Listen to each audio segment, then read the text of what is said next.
ಉತ್ತರ ಕರ್ನಾಟಕ ನ್ಯೂಸ್, ಇದು ಕನ್ನಡದ ಉಸಿರು.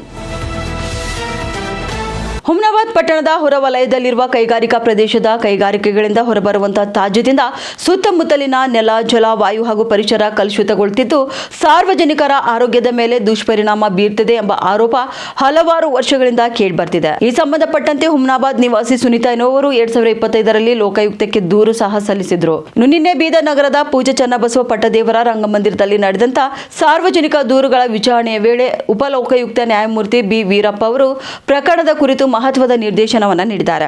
ಹುಮ್ನಾಬಾದ್ ಕೈಗಾರಿಕಾ ಪ್ರದೇಶದ ವಾಸ್ತವ ಸ್ಥಿತಿಗತಿಯನ್ನು ಪರಿಶೀಲಿಸಲು ಮಾಲಿನ್ಯ ನಿಯಂತ್ರಣ ಮಂಡಳಿ, ಕೆಐಡಿಬಿ ಅಧಿಕಾರಿಗಳು ಹಾಗೂ ಲೋಕಾಯುಕ್ತ ಎಸ್ಪಿ ನೇತೃತ್ವದಲ್ಲಿ ಜಂಟಿ ಪರಿಶೀಲನೆ ನಡೆಸುವಂತೆ ಸೂಚನೆ ನೀಡಲಾಗಿದೆ.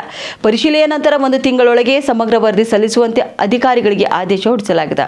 ಇನ್ನು ಕೈಗಾರಿಕಾ ತ್ಯಾಜ್ಯದಿಂದ ಸಾರ್ವಜನಿಕರಿಗೆ ಆಗ್ತಿರುವಂತಹ ತೊಂದರೆ, ಪರಿಸರ ಮಾಲಿನ್ಯದ ಪ್ರಮಾಣ ಹಾಗೂ ನಿಯಮ ಉಲ್ಲಂಘನೆಗಳ ಕುರಿತು ವರದಿಯಲ್ಲಿ ವಿವರ ನೀಡಬೇಕಾಗಿದೆ. ಉಪಲೋಕಾಯುಕ್ತರ ಈ ಆದೇಶದಿಂದ ಕೈಗಾರಿಕಾ ಪ್ರದೇಶದ ಮಾಲಿನ್ಯ ಸಮಸ್ಯೆಗೆ ಶಾಶ್ವತ ಪರಿಹಾರ ದೊರೆಯಬಹುದಾ ಎಂಬುದನ್ನು ಈಗ ಕಾದು ನೋಡಬೇಕಾಗಿದೆ. ಏನು ಮಾಡಿದೆ? 170 ಕಾರ್ಖಾನೆಗಳೆಲ್ಲ ಪೊಲ್ಯೂಟ್ ಮಾಡಿ ಎಲ್ಲ ಹಾಳು ಮಾಡ್ತಾರೆ ಊರಿನಲ್ಲಿ. ಏನು ಮಾಡಬೇಕು?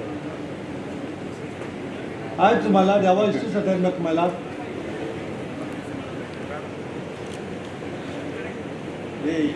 ವೇಜ್ ಅವರ ಪ್ರೀವಿಯಸ್ ಆಫೀಸರ್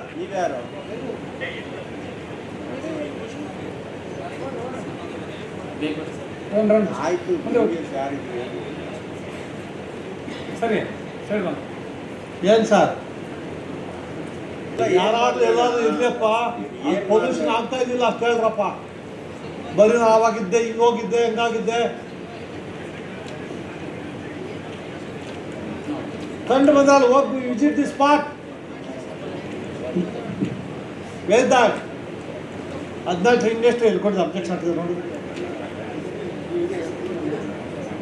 ಅದೆಲ್ಲ ಆಯಿತು, closure order. Whether now pollution control ಬಂದಿದೆಯಾ ಇಲ್ವಾ ಅಲ್ರಿ? ಎಲ್ಲಿ ಸರ್ಟಿಫಿಕೇಟು? ಇಲ್ಲಿ ಕೊಡಪ್ಪ ಫಸ್ಟ್, ಆಮೇಲೆ ನೋಡಿ ಇನ್ನೊಂದು ಕೆಲಸ. ಎನ್ವೈರ್ಮೆಂಟ್ ಆಫೀಸರ್ ಪಾರ್ಟಿ ಕೊಡಪ್ಪ. ಏನು ನಿಮ್ಮ ಹೆಸರು? You is the present environment officer. 1 ವಾರ ಆಯಿತು, ನೆನ್ನೆ ಇತ್ತು, ನಾಳೆ ಇತ್ತು, ಏನು ಡ್ರಾಮಾ ಆಗೋದು ನಿಮ್ದೆಲ್ಲ. ಏನು ನೀವು ಹೆಸರು ಬರ್ಕೊಳ್ಳಿ. Adam Patil, environment officer. Environment officer, environment officer. ಆಮೇಲೆ ಇನ್ಯಾರು ಇದ್ದಾರೆ? ಕೆಐಡಿಬಿ. ಯಾರು? ಇಂಡಸ್ಟ್ರಿ ಅಲಾಟ್ ಮಾಡಿದ್ದವ್ರು ತಾನೆ? ಇದು ಕೆಐಡಿಬಿ. ಕೆಐಡಿಬಿ ಬನ್ನಿ. ಅಷ್ಟೇ ಅವ್ರು ಇದು ಯಾವ ಇಂಜಿನಿಯರ್ ಅವರು? ಏನು ವಾಟ್ ಈಸ್ ಈ ಹೆಸರು? ಅವ್ರು ಅಡ್ರೆಸ್ ಹೇಳ್ರಿ, ಇದಲ್ರಿ. Thereby, due to the heavy pollution, public are suffering with so many diseases.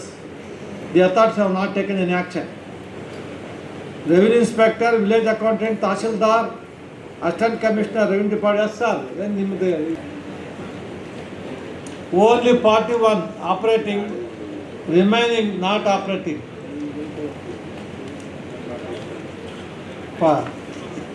Closer orders pass by the ಊರಲ್ಲ, ಬರೀ ನೋಟಿಸ್ ಕೊಟ್ಟೆ ಅಷ್ಟೇ. ಮತ್ತೆ ಎಷ್ಟು ಸಾರಿ ನೋಟಿಸ್ ಕೊಟ್ಟು? ಏನು ಮುಂದಿನ ಕ್ರಮ ಏನು ಮಾಡಿದ್ರಿ? ನೋಟಿಸ್ ಕೇಸ್ ಎಷ್ಟು ಸಾರಿ ತಾಯಿ? ಎಷ್ಟು ಸಾರಿ ನೋಟಿಸ್ ಕೊಟ್ಟು ತಾಯಿ, ಮಹಾತಾಯಿ? 2 months ನೋಟಿಸ್ ಟೈಮ್ ಎಷ್ಟು ಕೊಟ್ಟಿದ್ಯಾ? 7 days, 1 month, 15 days? 15 days ಆದಮೇಲೆ ಏನು ಮಾಡ್ತಾ ಇದೆಯಾ ಇವಾಗ? What is action taken by you? IR officer ಅವರು, ಐಆರ್ ಆಫೀಸರ್ ಏನು ಕೇಳಬೇಕು? ರೆಕಮೆಂಡ್ ಮಾಡಬೇಕು, ಇವಾಗ ಕ್ಲೋಸ್ ಮಾಡಿ ಅಂತ. See appeared and submits already recommended to the IR authority, but none of the officers present are not taking any responsibility, but they are shirking responsibility. 1 month time is granted to all the officers to visit jointly and submit joint report, including Tahsildar AC. ಹೋಗಿ spot inspection ಮಾಡಿ ಎಲ್ಲ ಬನ್ನಿ. EO ಇದಾರ? ಪಂಚಾಯತಿ ಬರುತ್ತಾ? PDO EO ಇಬ್ಬರನ್ನು party ಮಾಡಿ. All the officers shall visit the ಯಾವೂರದು ಉಮ್ನಾಬಾದ್, ಗಡವಂತಿ ಎರಡು ಇದೆ, ರೆವಿನ್ಯೂ ಲ್ಯಾಂಡು ಇದೆ, ಇದು ಇದೆ, ರೆವಿನ್ಯೂ ಇದೆ. ಅಪ್ಪ ಗಡವಂತಿ ವಿಲೇಜ್, ಉಮ್ನಾಬಾದ್ ತಾಲೂಕು. ನೀವು ಹೋಗಿ ಫಸ್ಟ್ ವಿಸಿಟ್ ಮಾಡ್ಕೊಂಬಂದ್ರಿ. ವಿಸಿಟ್ ಮಾಡಿ ಜಾಯಿಂಟ್ ರಿಪೋರ್ಟ್ ಕೊಡಿ. ಈಚ್ ಡಿಪಾರ್ಟ್ಮೆಂಟ್ ಏನೇನಾಗಿದೆ ಅಂತ shall submit joint report. Peoples authority within 1 month. The SP Lokayukta is instructed to visit along with his team, submit the proper report. ನಿಮ್ಮವ್ರು ಯಾರ ಕಳಿಸಿ ಇಲ್ಲ, ಅವ್ರು ಹೋಗ್ತಾರಂತೆ. ನೀವೇ ಹೋಗಿ, ಇವ್ರು ನಂಬಕ್ಕಾಗಲ್ಲ. ಒಂದು ರಿಪೋರ್ಟ್ ಕೊಡಿ. ನೀವು ನೋಟಿಸ್ ಕೊಟ್ಟರೆ ಎಲ್ರಿಗೂ ವಿಸಿಟ್ ಮಾಡಿ. ಇಲ್ಲ ನೀವು ಜಾಯಿಂಟ್ ಇನ್ಸ್ಪೆಕ್ಟರ್ ಅವ್ರನ್ನ ಕರೀರಿ, ಬರ್ತಾರೆ ಅವರು. ಎಸ್ ಇರ್ಷಾದ್ ಅಲಿ ಎಸ್ ಅಲ್ಲಿ ವೆಯ್ಟ್ ಮಾಡಿ. ಕ್ರಮ ಸಂಖ್ಯೆ 45